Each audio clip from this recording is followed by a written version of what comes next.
Hi investors and traders, welcome back to the channel.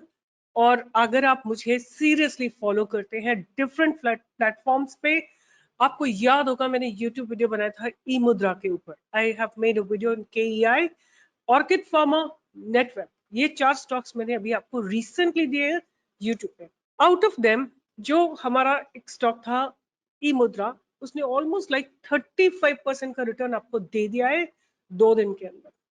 Tell me, where do you get this kind of research? No one will give you this accurate, this kind of a breakout stocks. What I really want to ask you people, अगर आपने किसी में भी पैसा बनाया है, आज के मेरे स्टॉक थे HDFC, AMC, Sun Pharma, even I have given Zomato in the end, and I think 1 or 2 more stocks. Each one of them have given a beautiful breakout. आप लोगों का थम्स अप बनता है कि नहीं बनता है? पैसे आपने बनाए कि नहीं बनाए? There are 3 stocks which are still pending.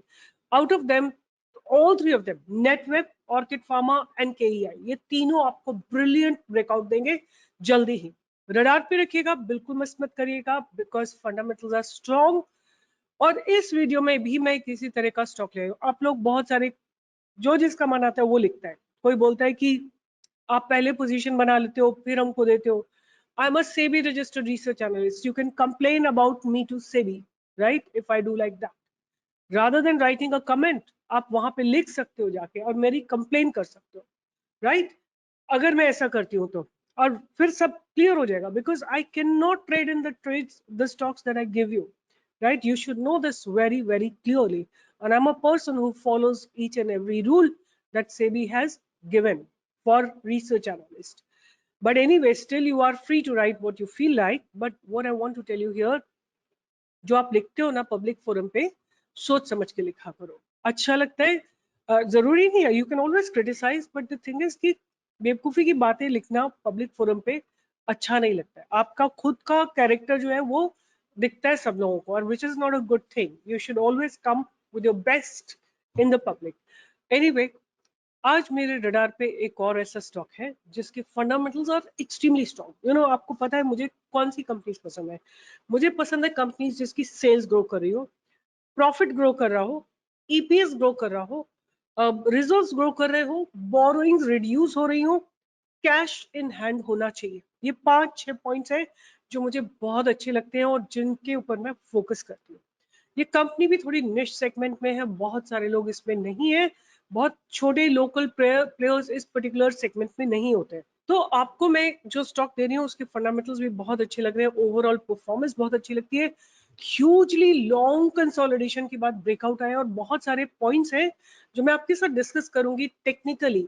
And बात उससे before I discuss technical, let's talk about what does the company do and how are the fundamentals. तो आपके सामने लगा हुआ है, कंपनी का नाम है Shriram piston and rings limited. The company's product portfolio includes a broad range of pistons, piston pins, piston rings, engine valve, and cylinder lines.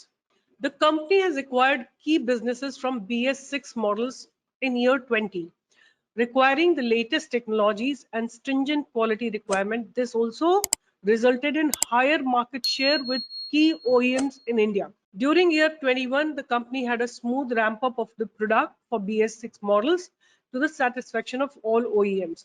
अगर हम इनका स्प्लिट देखते हैं ज्योग्राफिकली, तो 82% इज फॉर डोमेस्टिक। इनके जो प्रोडक्ट्स बनते हैं which are basically nothing but the piston, piston pin, piston rings, engine valve, and cylinder lines. They are basically 82% used in India. 18% are exported to the various OEMs in UK, Germany, Australia, Italy, China, USA, Spain, Romania, Turkey, Japan, Thailand, Brazil, Indonesia, and Mexico. The company's customer base includes OEMs in India like Maruti, Mahindra, Honda, Ford, Nissan, Tata, Bajaj, Hero, TVS, Yamaha, Ashoka Leyland, Daimler, VE Commercial, Swaraj, and various others. Also caters to the global OEMs, namely Jaguar, Land Rover, JCB, BMW, Motorrad, Volkswagen, Rotax, ZF, Wabco, Yanma. आप बताइए कौन सी company का नाम छूटा है India में जिसके लिए ये पिस्टन्स और सिलेंडर्स नहीं बनाते हैं? They have 3 manufacturing facilities and in across Uttar Pradesh, Rajasthan and Gujarat. अगर हम इनकी बात करें technical collaborations, they have collaborations in different areas with KS Kolben Schmidt GmbH Germany, Honda Foundry Company Limited Japan, Riken Corporation Japan and Fuji Ozox Incorporation Japan.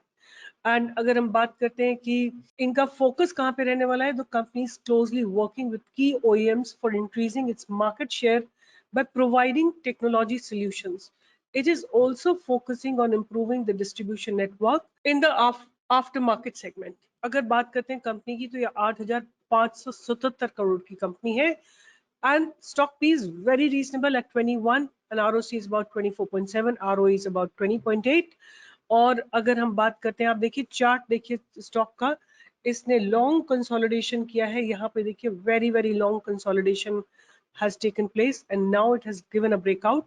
So this is a very very strong indicator for me to enter into this particular stock. बात करते हैं pros and cons, ज्यादा नहीं दिए हुए इनके. अगर हम कॉम्पिटिटर्स की बात करें तो Bosch, Samvardhana, Motherson Sumi, tube investment, Sona BLW, Uno Minda, ZF commercial, Motherson wiring, ये इनके कॉम्पिटिटर्स है. Basically the ones which are manufacturing the motor component parts.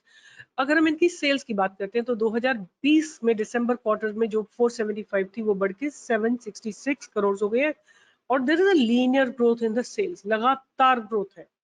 अगर हम ऑपरेटिंग प्रॉफिट मार्जिन की बात करते हैं, दैट आप देखिए लीनियर ग्रोथ है. 95, 96, 73, 95, 115, 17, 135, 146, 140, 58, 161, लगातार ग्रोथ हो रही है. ऑपरेटिंग प्रॉफिट मार्जिन की बात करते हैं तो वो भी स्टेबल है एट 21%. अगर हम बात करते हैं इनके नेट प्रॉफिट की, उसमें लगातार ग्रोथ है. और ईपीएस की बात करें तो ईपीएस भी लगातार ग्रो कर रहा है. अर्निंग पर शेयर लगातार बढ़ रही है. That is a very very positive point. Never it has declined from the previous value. So that's a very important point. उसके बाद अगर हम बात करते हैं मार्च 2012 से, तो 991 करोड़ से बढ़ के सेल जो आज तक है वो 2935 करोड़ की हो चुकी है. ऑपरेटिंग प्रॉफिट मार्जिन बढ़ के बहुत शानदार तरक्की हुई है ऑपरेटिंग प्रॉफिट मार्जिन में. 460 जो मार्च 2023 में था, अब तक इस कंपनी ने 600 करोड़ का कर लिया है. ऑलमोस्ट लाइक 1.5 टाइम्स इनके प्रॉफिट्स में ग्रोथ हुई है. That's a very very positive point. अगर हम ईपीएस की बात करते हैं ईयर ऑन ईयर बेसिस, आप देखिए किस तरह से ईपीएस में ब्लास्ट हुआ है. अब इस साल they are giving an EPS of 94. अब चलते हैं आगे की बात करते हैं कि इनके रिजर्व्स कैसे हैं. आप देख सकते हैं रिजर्व्स लगातार ग्रो कर रहे हैं. आप लोग उल्टी सीधी कंपनीज में इन्वेस्ट करना इतना पसंद करते हैं. आपको पेनी स्टॉक्स पसंद है, आप लोगों को फंडामेंटली वीक स्टॉक्स पसंद है बिकॉज किसी ने आपको बताया है, राइट? ये कंपनी जिसके फंडामेंटल्स इतने स्ट्रॉन्ग है, there is a linear growth in every single part of its fundamentals. And I am sure many of you will write 100 रुपए से कम का स्टॉक लो. जब नहीं आ रहा है तो मैं कहां से दूंगी भाई? अगर आपको पैसे बनाने हैं तो क्वालिटी स्टॉक्स में ही इन्वेस्ट कर. Do not invest in stocks which are under performing or which do not have good fundamentals. Look at the fundamentals, look at the reserves yourself. 2012 में जो 444 थे बढ़ के अब 1690 पे आ गए, राइट? अगर हम बात करते हैं बोरोइंग्स की, बोरोइंग्स जो है थोड़ी सी मतलब 2021-22 से थोड़ी सी बोरोइंग्स बढ़ी है, but with respect to the reserves it's much much lesser. अगर हम इनकी कैश फ्रॉम ऑपरेटिंग एक्टिविटी की बात करते हैं, लगातार कैश फ्रॉम ऑपरेटिंग एक्टिविटी बढ़ रही है और लगातार प्रॉफिट्स जो है वो इंक्रीज हो रहे हैं. और एंड में आप देखो this company has been regularly producing net cash flow. उसके बाद हम डेटर डेज की बात करते हैं तो वो भी थोड़े से कम हुए हैं और आरओसी थोड़ा सा बेटर हुई है 25%. जहां तक बात है प्रोमोटर्स की होल्डिंग की, for quite many quarters the promoters holding is constant. FIs have increased their stake recently in December और DIs have quite almost like 40-45% अपना होल्डिंग को इंक्रीज किया है. और जहां तक बात है कि पब्लिक की होल्डिंग थोड़ा सा रिड्यूस हुई. अब इसके चार्ट को चल के देखते हैं और वहां से समझने की कोशिश करेंगे कि what exactly is happening in this particular stock. तो चलते हैं जहां से ये स्टॉक ने, जहां पे इसका लॉन्च हुआ था वहां पे चलते हैं. ये आपके सामने देखिए, this is how the stock is. It looks, this is here 188 के पास लिस्टिंग हुई थी, वहां से स्टॉक ने 1491 का हाई बनाया था. फिर स्टॉक नीचे गिरा, करेक्ट हुआ, फिर ऊपर गया और लॉन्ग कंसोलिडेशन किया.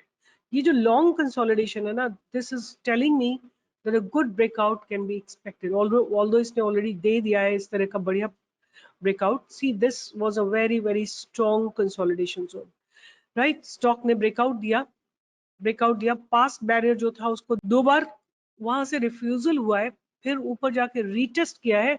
आज रीटेस्ट के बाद इसमें फ्रेश ब्रेकआउट आया, बहुत बढ़िया एंट्री रहेगी अगर हम 1491 या 1500 के आसपास लेते हैं। बट अगर आपको नहीं मिलता है, कुछ क्वांटिटी आप 1960 पे खरीद सकते हो, राइट? अब डोंट आस्क मी अगर ये नीचे चला जाता है अब क्या करें। You have to accumulate more, right? अगर आप नहीं समझते इस बात को तो please don't invest. You have to understand the process of investing and making money. एक एक चीज के लिए आप लोग ट्रोल करते हो, पीसीबीएल में अब क्या करें, इसमें क्या करें, उसमें क्या करें। अगर आपका स्टॉप लॉस हिट हुआ है, देयर आर ओनली 2 थिंग्स, या तो स्टॉप लॉस को ऑनर करिए या लोअर लेवल पे एक्यूमुलेट करके अपनी बाइंग वैल्यू को नीचे लेके आइए। क्योंकि जो मैं स्टॉक आपको देती हूँ, they are all fundamentally very strong. आप देखिए इस पर्टिकुलर स्टॉक में काफी वीक से बहुत शानदार बाइंग आ रही है। यहाँ देखिए, there's been huge volumes that have come. ये जब ऊपर गया है, it has given breakout with good volumes, और अब इसने डिफाइन कर दिया है कि ये एक बहुत स्ट्रॉन्ग सपोर्ट बन गया 1491, और हमारी बाइंग की अपॉर्चुनिटी आ गई 1940 के ऊपर। 1940 पे हम बाय करेंगे, बट अगर सपोज ये नीचे गिरता है till 1491, we can accumulate more, right? I don't think so. The kind of fundamentals the company has and the kind of volumes that have come today, the stock will correct anymore. I think the straight journey to in the upper direction should continue from here. But wait करिएगा, अगर आपको ये थोड़ा lower level पे मिलता है then nothing like it. But अगर आपको नहीं मिलता है, आप किसी भी लेवल पे छोटी क्वांटिटी इसमें बाय कर सकते हैं। So the stocks name is Shriram piston. आप इसके पूरे फंडामेंटल्स जाके स्क्रीनर डॉट इन पे चेक कर सकते हैं, और वहां से आप अपने व्यू बना सकते हैं whether you would like to invest in this company or not. I have discussed every single thing with you, whether it's the price, whether it is the structure, whether it's the business that they do, and whether it is their fundamentals, which are shifting and becoming better every passing quarter. So keep investing, keep learning about stock market along with StockPro, along with me, and do join me for live trading every single day from 10 to 11. And आज का trade था कल्याण jewellers, आज का trade था सन pharma, आज का trade था HDFC AMC. All of them have given, and we have also given Tata Steel, that has also given 2 points. So this is how we trade with high accuracy so that members make money. So keep it on radar, definitely for a good breakout, and what I can expect in coming 1.5 month, 10 to 20% का move आपको जरूर देखने को मिल सकता है। Bye bye, take care and stay healthy, stay energetic. Bye bye, see you.